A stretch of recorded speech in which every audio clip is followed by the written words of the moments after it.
Pagkaing nagbibigay ng sapat na nutrisyon ang patuloy na hatid ng Enhanced Nutriban para sa mga estudyante. Kasama ito sa feeding program ng Department of Education na may formulation na binuo ng Food and Nutrition Research Institute ng Department of Science and Technology. Patuloy na bukas ang kagawaran para sa sinumang nais na magpalisensya bilang manufacturer para mas lumakas pa ang programa at mas marami pang maabot na kabataan. Ito naman ay pinalakas natin dahil ang isang problema po sa pagpaparami ng Enhanced Nutriban ay yung consistency ng supply. Nabanggit nga ng ating Pangulo yung kahalagahan ng pagpapakain sa mga bata para sila ay makakonsentrate sa pag-aaral.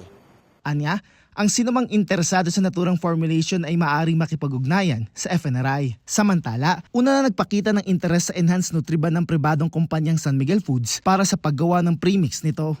Ito ay isa sa mga solusyon para ma-address natin yung problema sa malnutrition and stunting.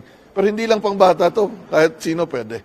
Isa naman ang Good Baker dito sa lungsod ng Baguio na nagsusupply ng mga Nutriban sa mga paaralan sa Cordillera Administrative Region at kalapit na mga lalawigan. Anila umaabot sa 50,000 hanggang 60,000 na piraso ng Nutriban ang kanilang nagagawa sa isang araw, lalo na kapag may klase. Naglalaman ng Enhanced Nutriban ng calories na sapat para sa isang meal, na malaking tulong din sa isinasagawang feeding program ng Department of Social Welfare and Development at iba pang mga LGU.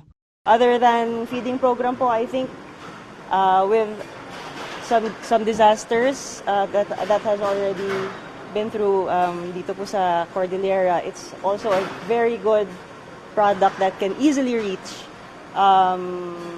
the people who have been affected by our recent typhoons. Rod Lagusad, para sa Pambansang TV sa Bagong Pilipinas.